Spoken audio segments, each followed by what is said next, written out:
I think a good starting point is going back to the beginning. I know you studied hotel management and started kind of in the hospitality space. So can you talk about how you went from hospitality to being the assistant for Gary Vee? And I know there's a bunch of steps in between, so I kind of want to unpack that. Yeah, I graduated Penn State with a hotel restaurant management degree. I always worked in restaurants as a kid growing up. I worked in kitchens and, the pool club and did all types of different service kind of oriented roles. And I come from a very large family and there was always a ton of people in the house. And so hospitality was always a thing to me. At Penn State, I was part of the lacrosse team as kind of an undergraduate assistant manager sort of role. And I got, varsity letters and traveled with the team and, was at all the practices and basically was provided service to the team in whatever they needed in the best role that I could. And when I got out of college, I met a gentleman who had a fast casual startup at that time. That was 2013. So there was a lot. That was like the peak kind of Chipotle coming out and Moe's and a lot of these fast food was kind of redefining. There was this new obviously we've seen Sweet Green and so many of these massive now fast casual chains emerge. So I took the job where I was going to do 3 months as GM in Newark, work a little bit. It was a truck, but it was authentic Mexican street food. And I just liked that it was new and innovative. And I felt I was going to be in a position to be able to be a leader from early on and get insight into the business and everything. And it was, local, et cetera. So take that job. I work out of Newark, having fun, what have you, is what it is. And then we do the hiring, training, staffing, et cetera, of the one in Moorestown, opening night, friends and family, go through the whole thing.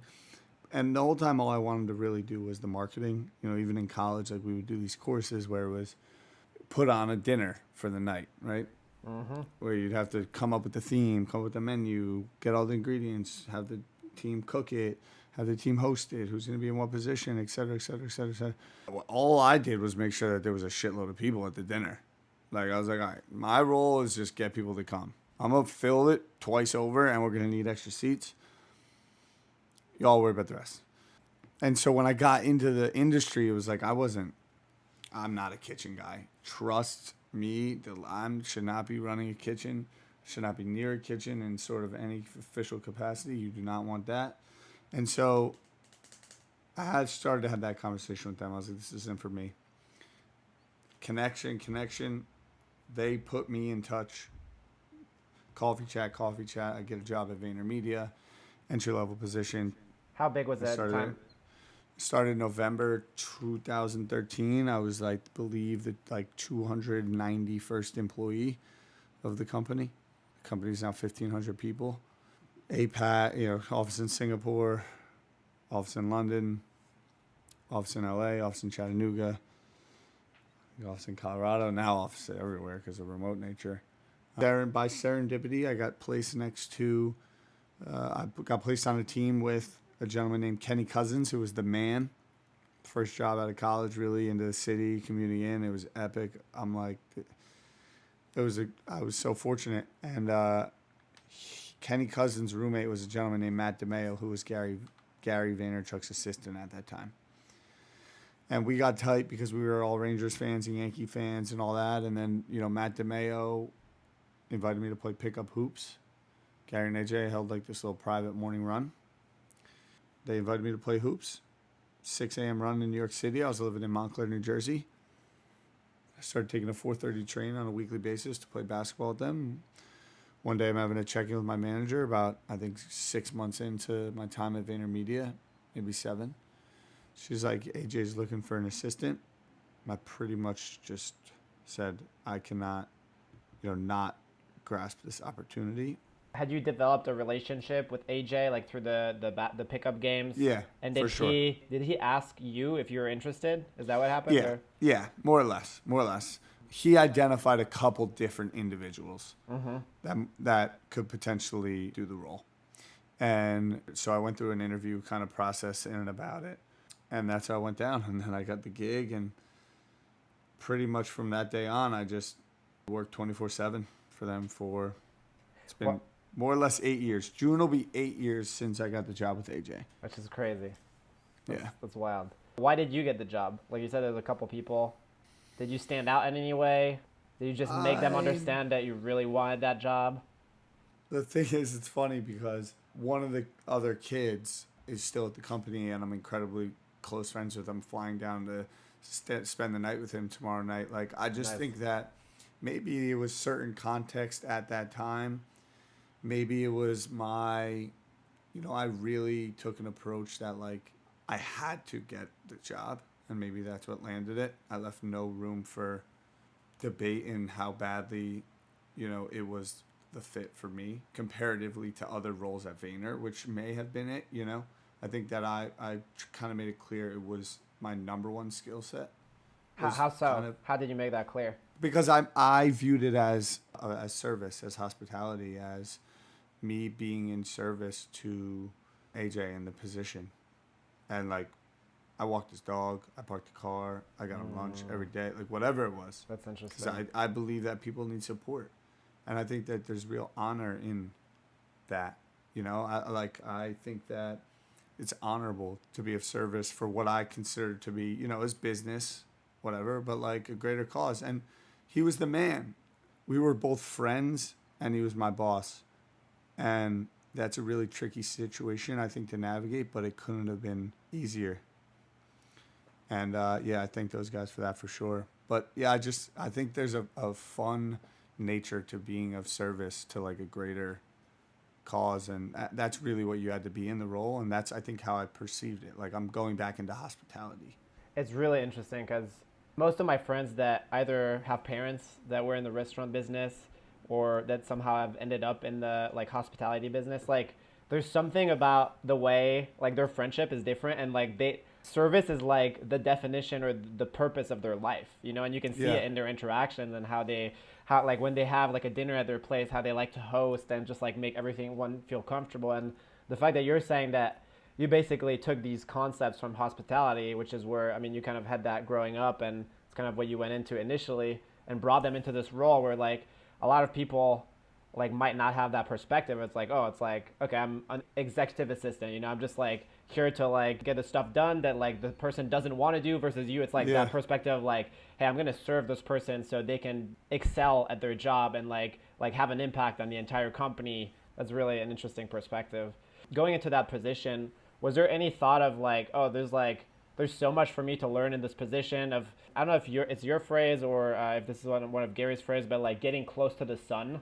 I heard that, like, while I was doing the research. Can you talk a little bit about that? And did you have that perspective, like, going in of, like, wow, there's, like, so much to learn in this position? And was it a means to an end, or was it a means in itself of, like, oh, this is, I think, honestly, it was both nature and nurture over my entire life. If I look back on it in what might sound just like a pompous way, but I was 5th grade president. I was 8th grade president. I was president of my fraternity. I joined the lacrosse team and was the right-hand man to the head coach of the number 1 team in the country in college lacrosse. My mother just, like, used to drive me to be the best. Like, just was like, you can always be better. You can always be better. 97 on a test. Like, it was, like, amazing, but okay, it's not 100. And if it's 100, okay. Like, and I just think I always had a hunger to, like, be better. And that's why I chose that job, taco truck, because I felt I needed to put myself in a position to be close to the sun. The founder and CEO hired me of the business. Versus going to work for the Four Seasons, where it's like, correct, you're like 6th level. Some, like, the junior HR person is, like, doing your negotiation and your deal. Yeah. And I don't know. That's just how I've always rolled. If I'm in a room, I want to be the leader. It's just the truth, no matter what the situation is. But I think there's also a way to be a number 1, but have certain ambitions. Mm-hmm.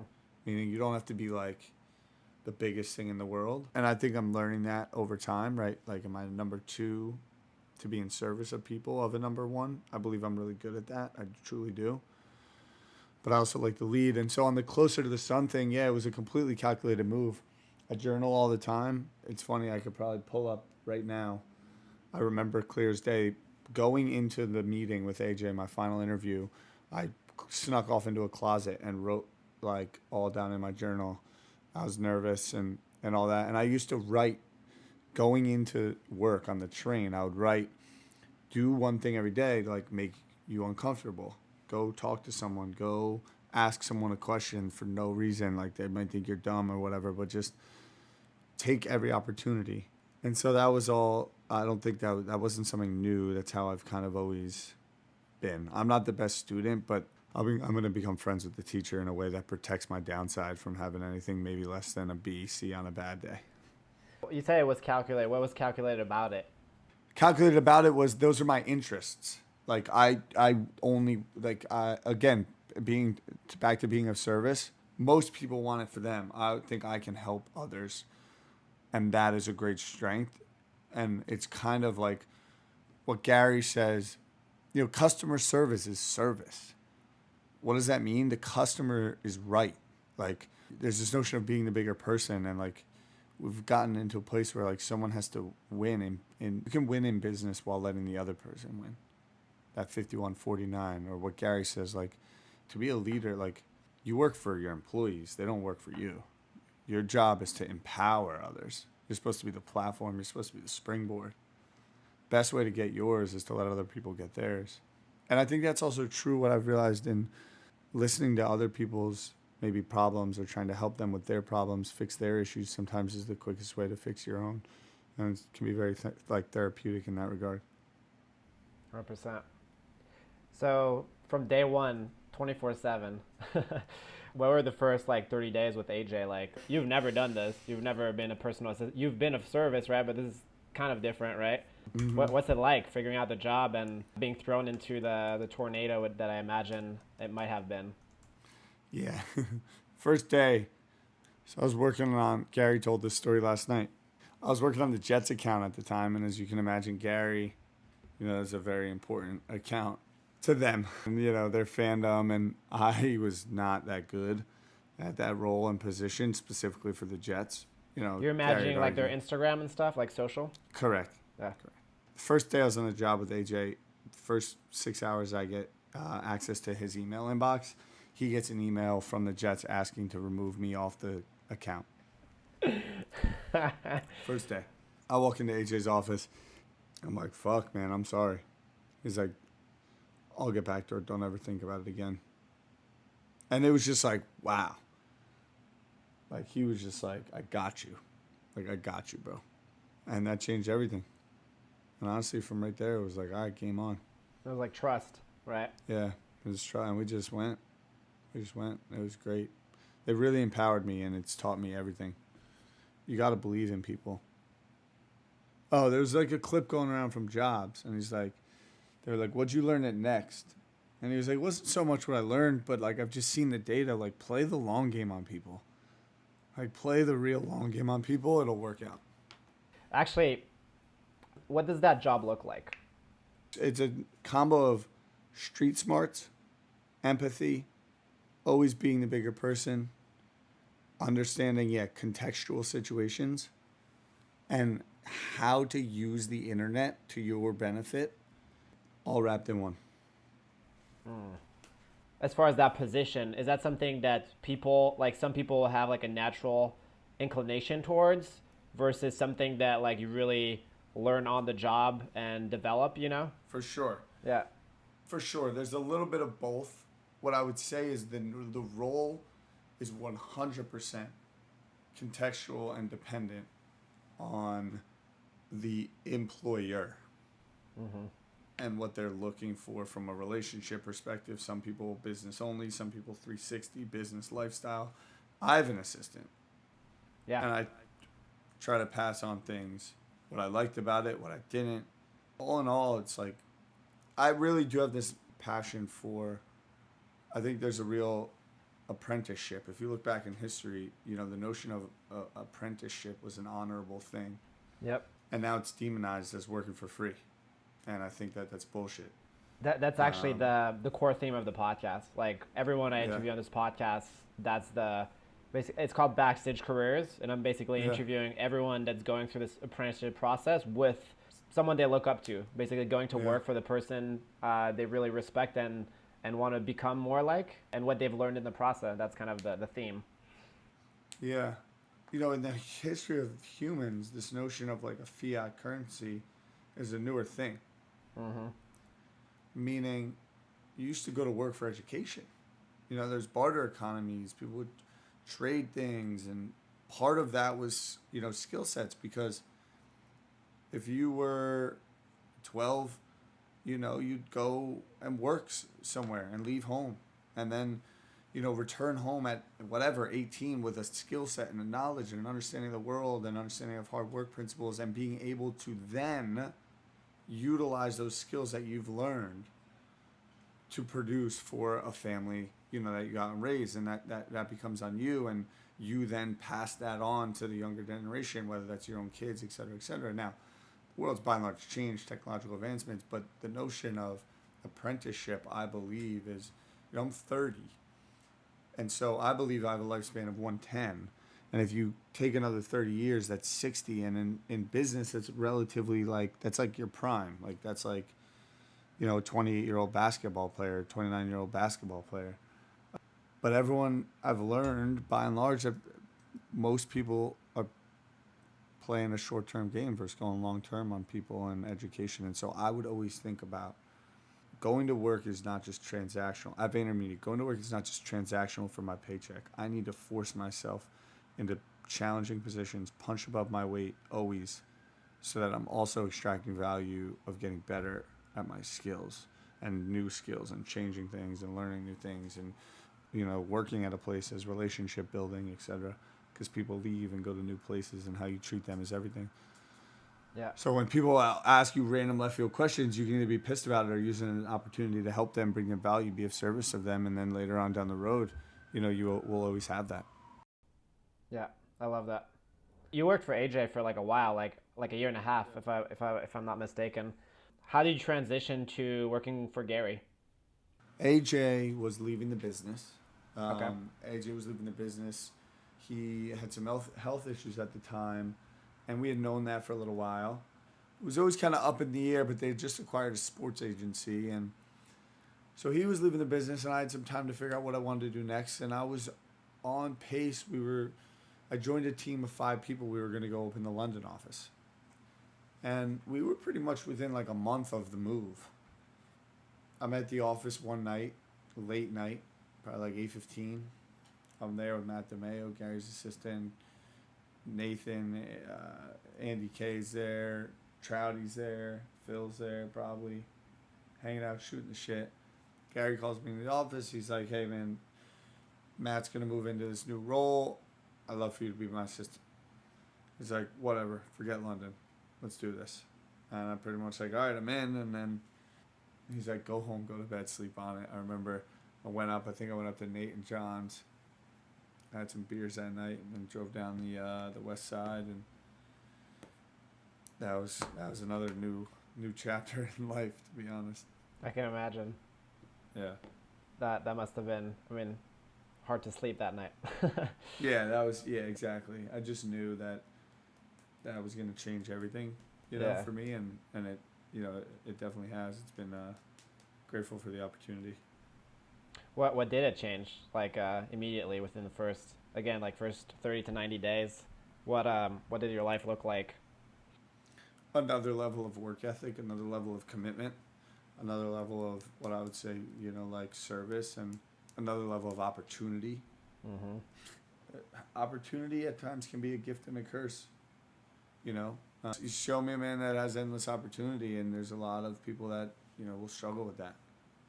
Yeah. And that stuff's real, and I'm lucky to have people, Andy K and Drock. We've been there to support ourselves a lot, but it's been a crazy 10 years for Gary, and there's a lot that goes into those things, and it's been a pleasure. But most people don't get invited to do random podcasts and all that, and judgment. Gary's a very public-facing person. I work incredibly closely with him, arguably as close as anyone, and with that comes a lot of judgment and pressures and having to handle that, and that comes from some of the closest people in my life. but it's been amazing.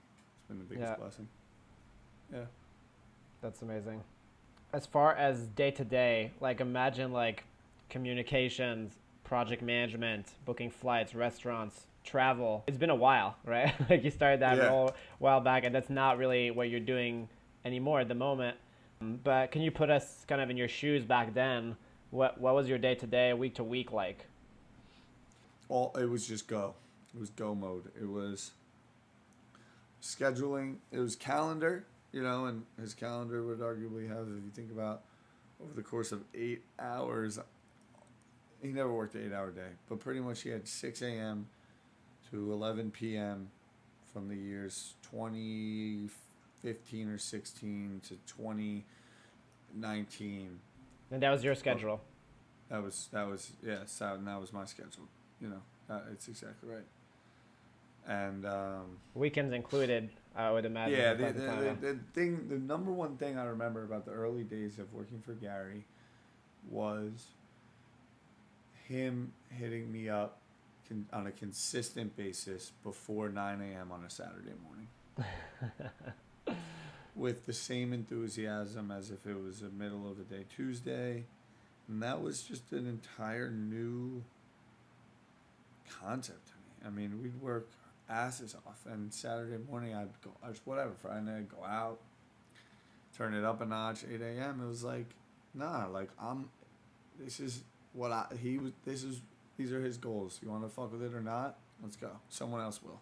Did you at any point have moments where you're like, damn, like this is too much, or this is like, I'm going to burn out? For sure. Many times. And how do you deal with that? Communication. Being open about it, transparent.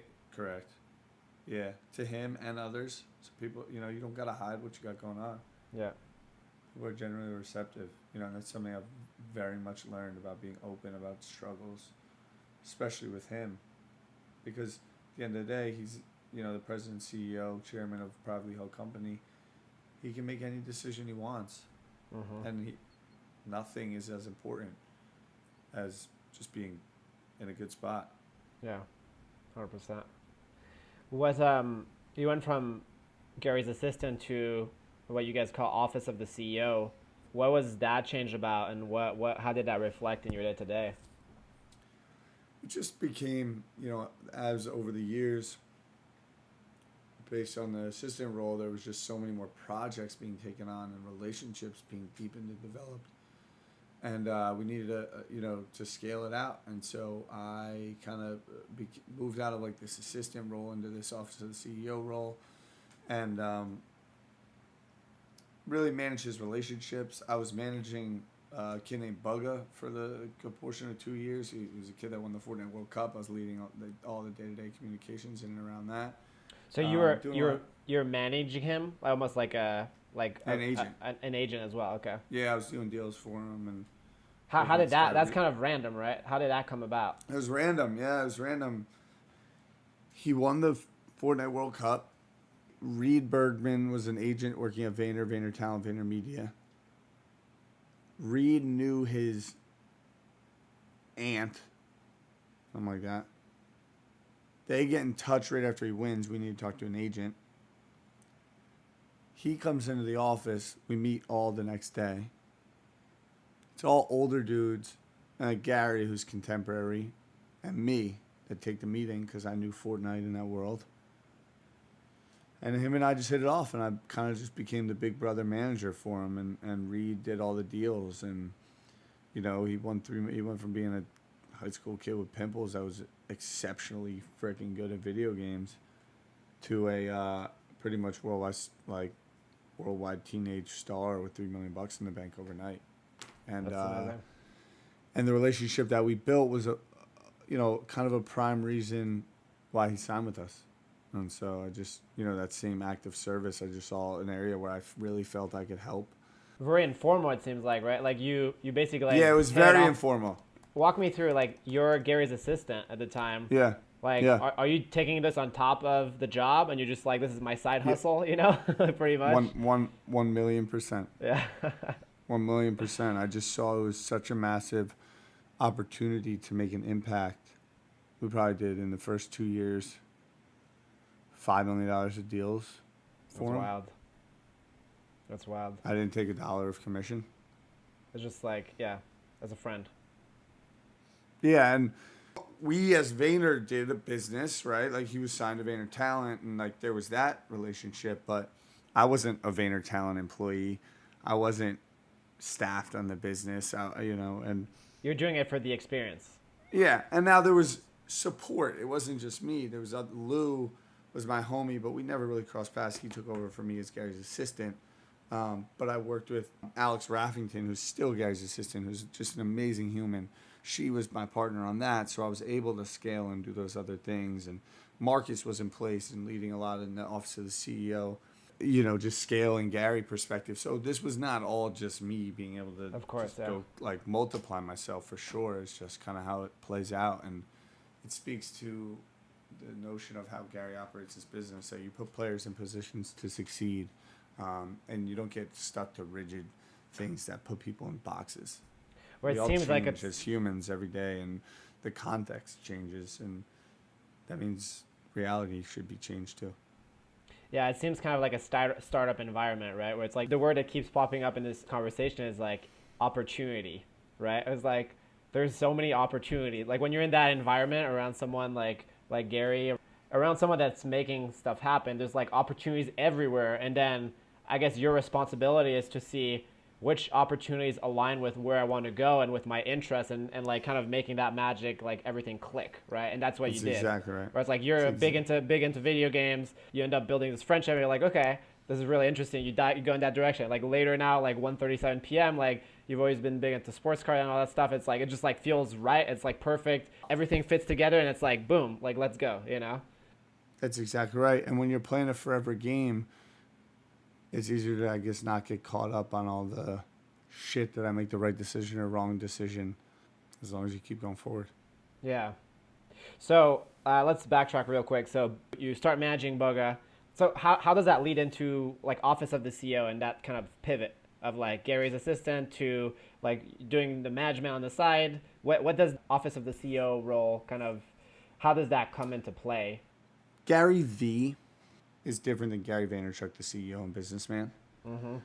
And Garyvee, as the IP, had a lot of different deals going on. One of the things that I ran over kind of our 4-year deal was Gary's, I guess it was 3 years, his endorsement with K-Swiss. Mm-hmm. Did a lot of product design there, which was sweet. Kind of ran those campaigns and marketing, materials, et cetera, et cetera. So that was part of the office of the CEO, his relationship graph. That aligns with your interest again, right? Like street exactly work. Right. Yeah.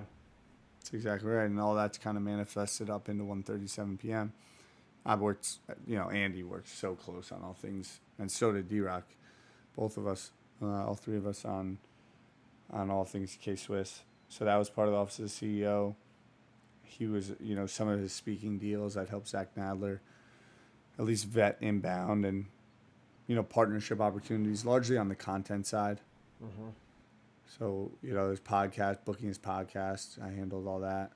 It seems like it's like any basically special projects relating to Garyvee's brand, right? Correct.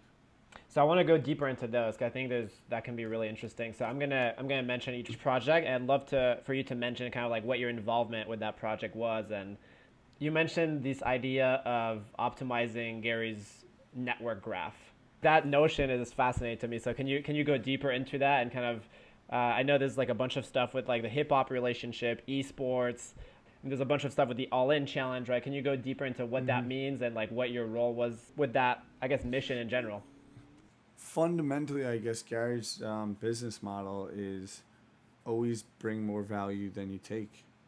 And he is built a very large, obviously, network, and he plays in a lot of different industries and fields, and is a true entrepreneur, and has so many businesses and so much different infrastructure and so many resources to be able to provide value. And there's so much inefficiency in all that, but there's also so much beauty and magic in all the gray. 2 years ago, we did a Super Bowl spot. Booga and Charlie D'Amelio were in that spot for pennies on the dollar, for what they were doing brand deals for, even 2-3 months later, even at the time. And that was because we understood underpriced, value both on the client side and then understanding how valuable it was for the talent to be in there and broker some of those things. Yeah, I flew out to the Super Bowl. I was with Booga when he shot the Super Bowl commercial. That was pretty cool. And now it's even more. We have events, 1:37 p.m. hosts events. Coinbase is a client of ours. We do events with them. Pure Wow has events. We have clients that, we do Super Bowl commercials with. We do marketing events at Cannes. Gary has podcasts that we book people on.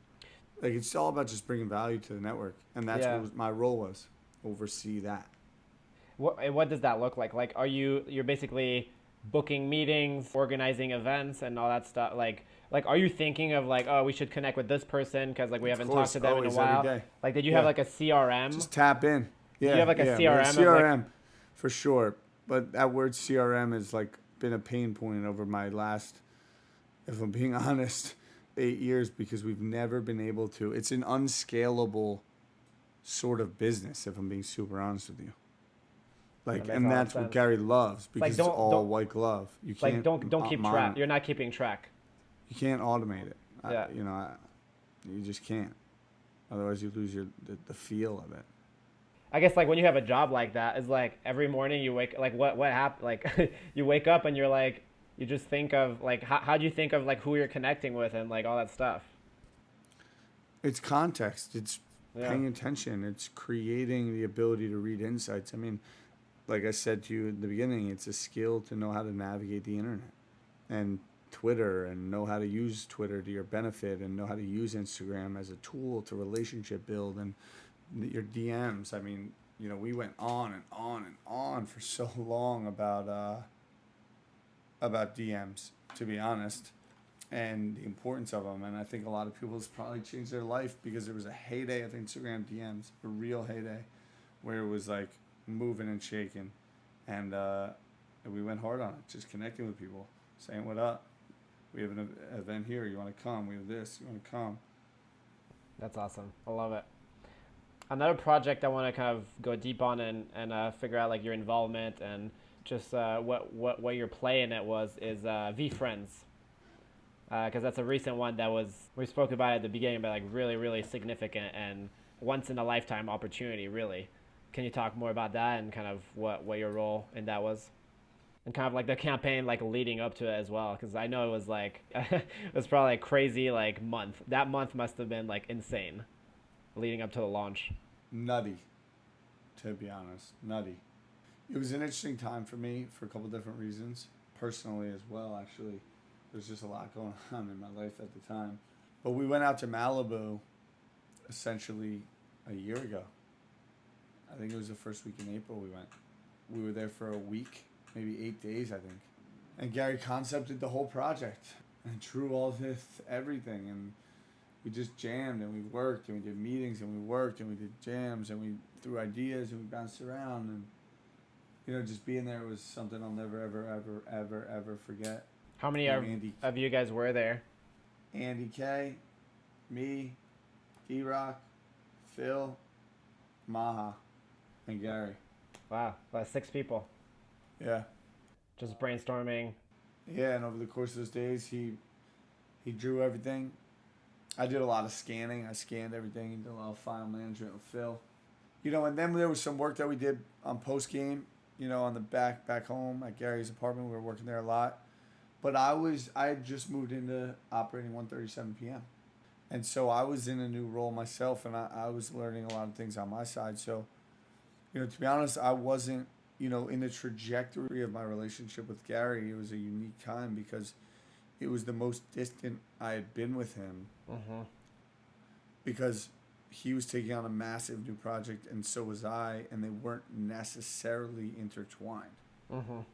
But Andy, they were still family, so I was there the whole time. I wasn't part of the day-to-day team, to be frank. There was other individuals that are far more equipped to talk about what that month was like.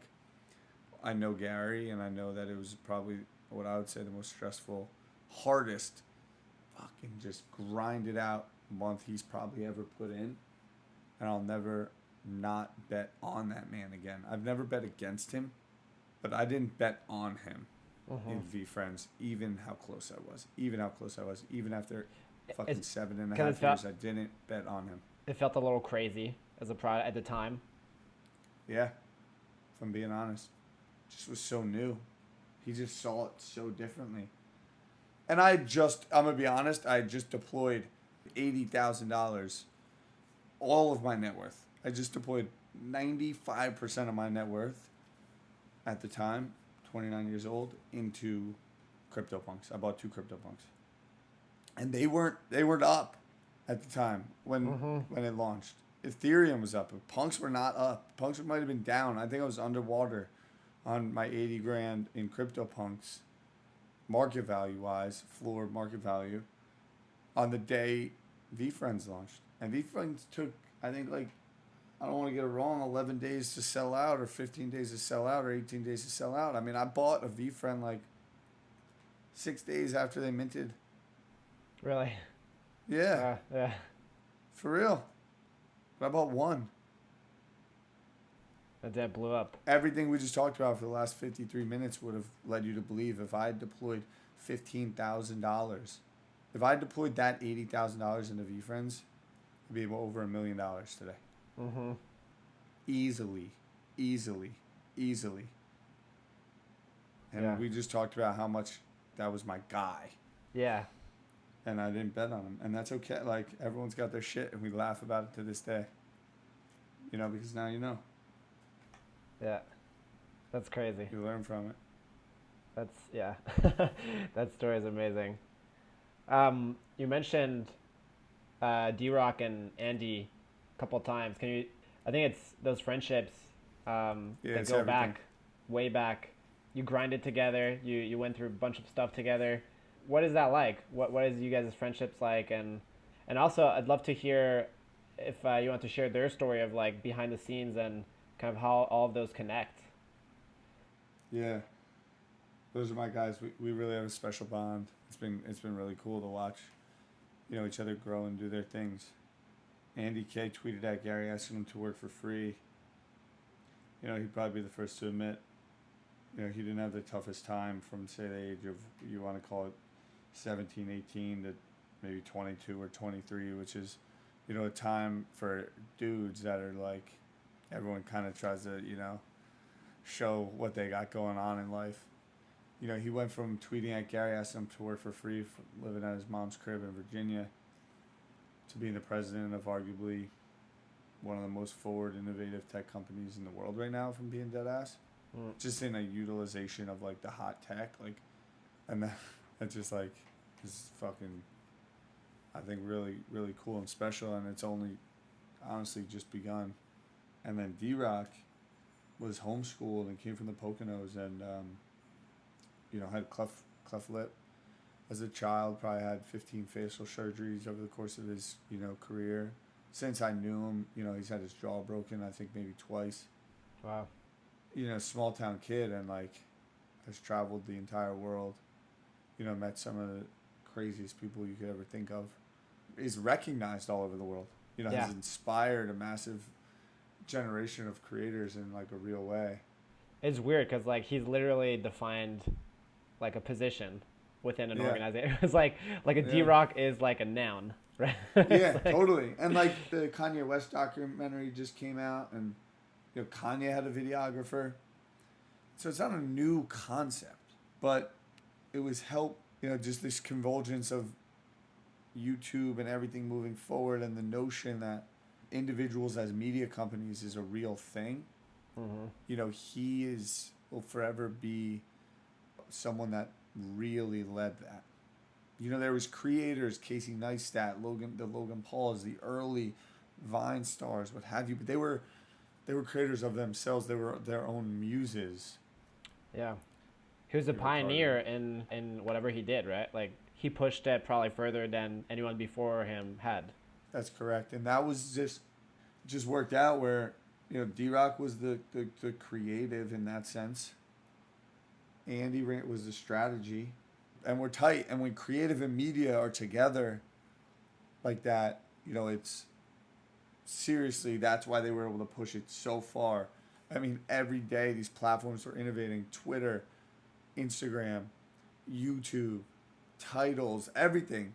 You know, they invented the timer bar, bro. They invented the fucking timer bar on Instagram. Now it's everywhere. They were the first people to put captions on videos on Instagram. The Yeah, day that Instagram moved to audio defaulting off, next day we had captions on every video. that's And running wild. media against those. Yeah. Not just fucking putting, like, with multiple different intros all day. Boom, filming, getting the content out the next day, contextual, relevant to the moment. They invented the split screens. We invented that. And then that's where, that was me as the third role is Ask Garyvee. I booked Ask Garyvee. D-Rock would film it, edit it. Andy would cut it up and distribute it. And it was all symbiotic nature, and it was just sick. And then we grew it to 25 people, 30 people. Andy was really the leader and at the helm from a leadership position, and that was a good 6-year stretch. And now here we are. That's why, like what you mentioned about the impact of like their work on the general social media scene is, I mean, Yeah. I never realized, but that's true. It's incredible. Yeah, it really is. That shift into becoming the general manager. I mean, your office of the CEO. What was the opportunity, and why did it make sense at the time? One of the projects that I had on my plate was to find the general manager of 1:37 p.m. Interesting. That was like a special project. And as I was meeting people, I just realized it wasn't ever going to work, if I'm being honest.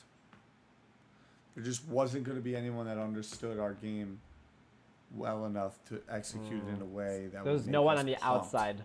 Yeah. Had the context. No one on the outside had the context. And going back to the kind of earlier of our conversation, this is how it happened. There was a meeting on Friday to review the candidates of that I had sourced. And the night before, I realized that I didn't like any of them and that I should take the job because it would put me in a really uncomfortable position and in a leadership position and in a position to fail and try and learn and go for some shit. I called Gary that night. He said, "That's really how you feel?" I said, "Yeah." He said, "Come to the meeting prepared to talk about that. I'll back you on it 100%. That's strong. And that was that. Came to that meeting. I said, "I think I should do his job." He said, "You know what? I think so too." We met. That was like on a Thursday or Friday. We met on Wednesday. I presented my whole vision and plan, and we hit the ground running. He backed me with the budget. We pretty much tripled the size of the team to 50 people, and we got like 15 open hires going right now. What was the vision that you presented, and why were you so passionate about it?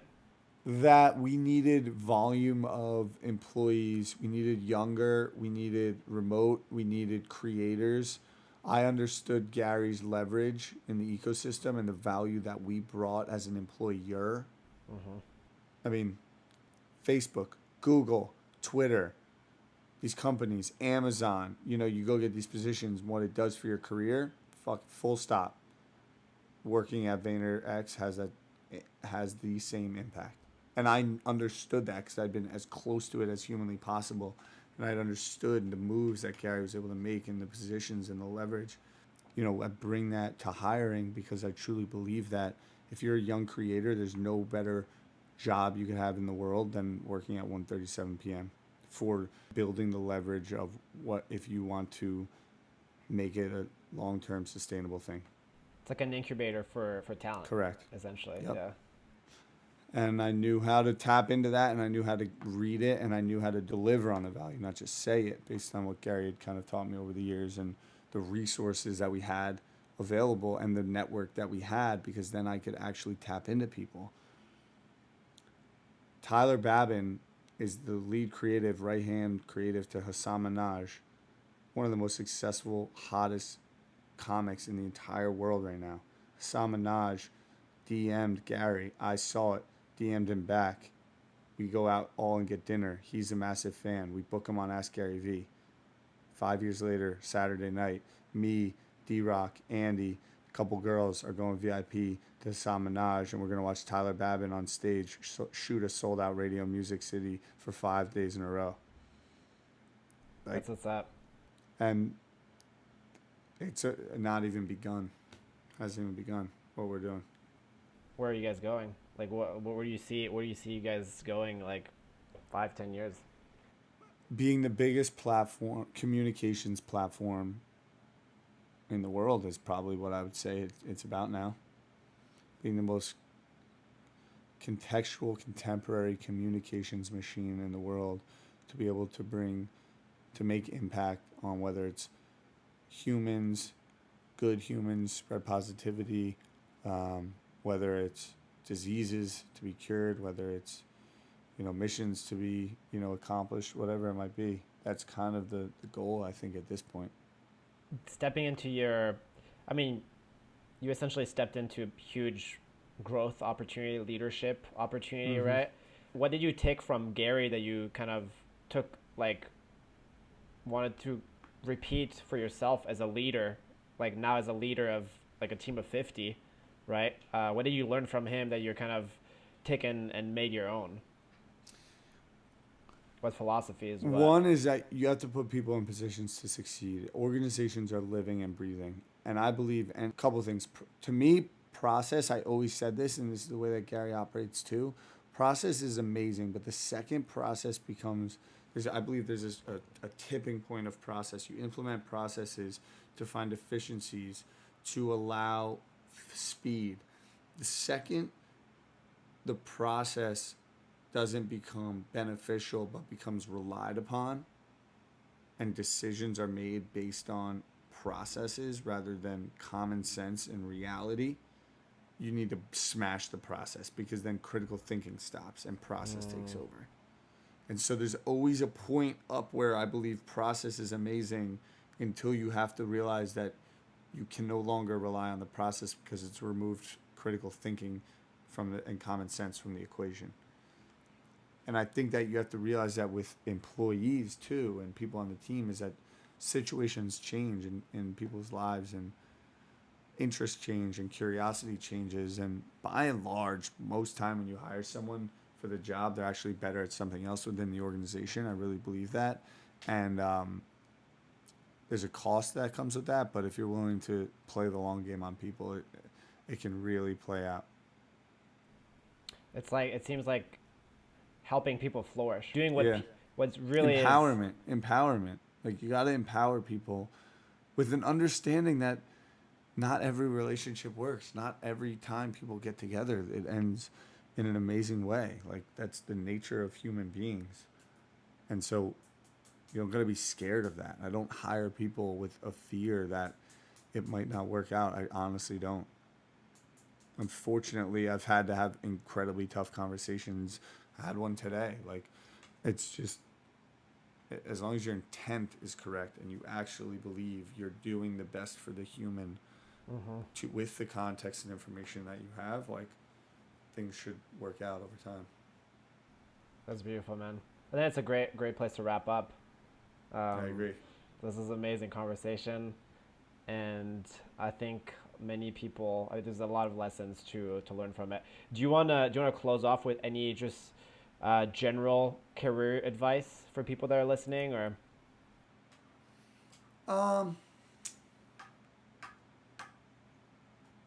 It's about the people. You gotta have fun at the end of the day. You gotta have passion. Don't do something you don't want to be doing. I just don't think it's necessary. You can fuck up doing something you want to be doing. And so that's kind of what I'd say, but I don't want to get too heady and whatnot. I do think that there's a lot of serendipity that goes into things, but I think that you create serendipity. I think there's like action creates serendipity. Doing creates serendipity. There it is. All right. Thanks, mate. Of course. I appreciate you, brother. There you have it. I hope you got something out of this interview. I'm really trying to make this as valuable as possible to you. So if you have any feedback on how I can make this better, or if you have any questions for me personally, I'll get back to you. Reach out to me on Instagram. My handle is @JeremyJohnMary. You can also comment if you're watching on YouTube. You can just comment below. All right. Thanks for listening and have an epic week.